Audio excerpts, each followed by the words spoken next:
दुष्यंत चौटाला किसी दूसरे जाट नेता को देख के राजी नहीं है। ये किसी भी आम घर के जाट को नेता नहीं बनने देने लग रहे, इसलिए राजस्थान में जाके इन लोगों ने चुनाव लड़े। दुष्यंत चौटाला एक साजिश के तहत, एक षड्यंत्र के तहत वहां गया हुआ। ये बातें मैंने बिल्कुल क्लियर बोली थी कि वहां किसी ने भेजा है इसको, वो बात भी साबित होगी। वहां हनुमान बेनीवाल को हराने के लिए इनको इसने वहां भेजा गया था। इनेलो के रूप में एक बहुत बड़ा शोरूम बनाया था। इन बैरी के अड्डा ने पहले तो बनाई वह दुकान, और अब जेजेपी के रूप में एक खोखा बना दिया इन लोगों ने। इतना चौधरी देवीलाल का नाम इन लोगों ने खराब कराया। आज हमारे साथ है आम आदमी पार्टी के प्रदेश प्रवक्ता व किसान सेल के उपाध्यक्ष मनोज राठी जी।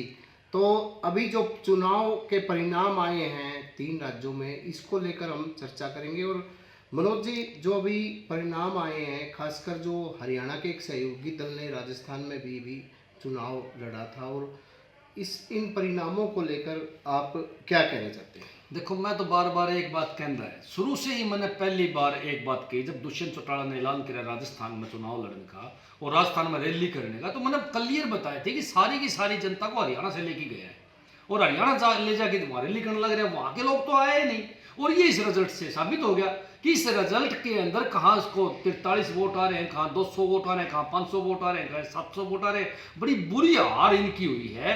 और पहले भी मैंने एक बात कही थी कि दुष्यंत चौटाला एक साजिश के तहत, एक षड्यंत्र के तहत वहां गया हुआ। ये बातें मैंने बिल्कुल क्लियर बोली थी कि वहां किसी ने भेजा है इसको, वो बात भी साबित होगी।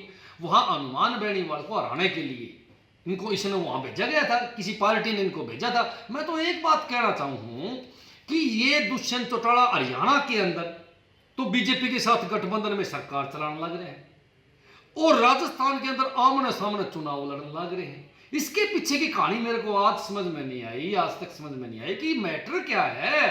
इससे साफ जाहिर होता है कि हरियाणा प्रदेश का जो डिप्टी सीएम है वो बीजेपी के इशारे पे वहां चुनाव लड़ने लग रहा था, क्योंकि इनको पता था कि अगर दुष्यंत चौटाला वहां न्यारा चुनाव लड़ेगा तो कुछ वोट कांग्रेस के काटेगा, कुछ हनुमान बेनीवाल काटेगा। हनुमान बेनीवाल बीजेपी के खिलाफ का नेता है, इसीलिए उसको प्रयोग के तौर पर वहां लगाया।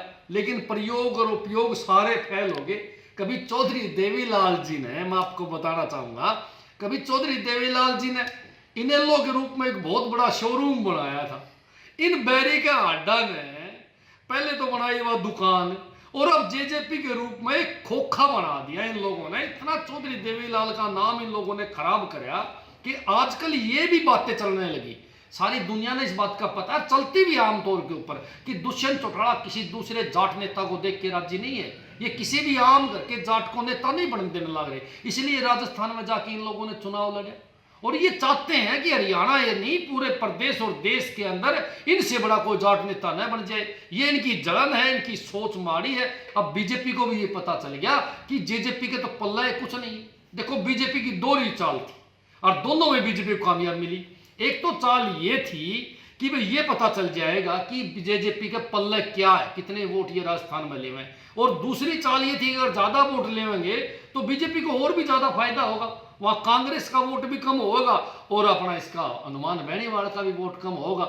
मैं तो साफ एक बात कहना चाहूं कि बीजेपी के षड्यंत्र में जेजेपी गई फंस और जेजेपी की चाबी के लाग गया जंग।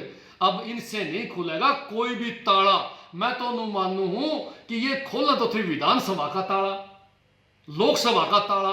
अब इनसे मैं लिख के देता हूं कि भविष्य में जिला पार्षद, ब्लॉक समिति और पंचायत के चुनाव का ताला भी नहीं खुलेगा, क्योंकि जेजेपी की चाबी का जंग ही इतना लग चुका है। और प्रदेश के जो आज इन हालत खराब कर रखी है, ये तो सारी दुनिया को पता है भाई। प्रदेश के साथ तो धोखा और राजस्थान में जाके बड़े बड़े वायदे। एक बात कहना चाहूंगा, वहां जाके आरक्षण की बात करे था दुष्यंत चौटाला कि मैं युवाओं को नौकरियों में आरक्षण दूंगा। भाई हरियाणा प्रदेश में क्यों कौन दिया? यहां भी जो वायदा करके आए थे, यहां आरक्षण 1% भी नहीं दिया। वहां जाके लोगों को झूठ बोला कि मैंने हरियाणा के अंदर ये कर दिया, वो कर दिया। मैं तो कहना चाहूंगा कि दुष्यंत चौटाला तो धोखेबाज नेता है, जहां भी आता धोखा देता है। इसने सोची वहां 5-10 सीट काट लिए और अपना छोटे भाई वकील साहब को वहां अपना डिप्टी सीएम बना लिए। भाई ने डिप्टी सीएम बनाने गया था, उल्टे आए। मैंने तो दुष्यंत चौटाला को सलाह दी थी कि राजस्थान का आदमी बहुत शाना आदमी है, 500 हाथ नीचे का पानी पीवे भाई साहब, तेरा जाड़ा लगाएंगे। और राजस्थान वालों ने जाड़ा लगाया और बॉर्डर तक बड़े प्यार से दुष्यंत चौटाला को छोड़ के गए। भाई तू हरियाणा में जा, हरियाणा का है।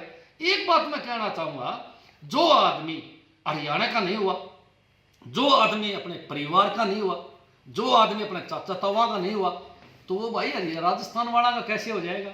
और अब दुष्यंत चौटाला हरियाणा में भी खत्म हो गया है। आज मैं लिख के देता हूं, बीजेपी इसके साथ गठबंधन तोड़ेगी, इसको गठबंधन से बाहर करेगी और भविष्य में एक भी सीट के ऊपर इसका एक भी आदमी जमानत बचा ले तो मेरी गारंटी है जो हालात राजस्थान में हुए उससे बेहतर हालात हरियाणा के अंदर।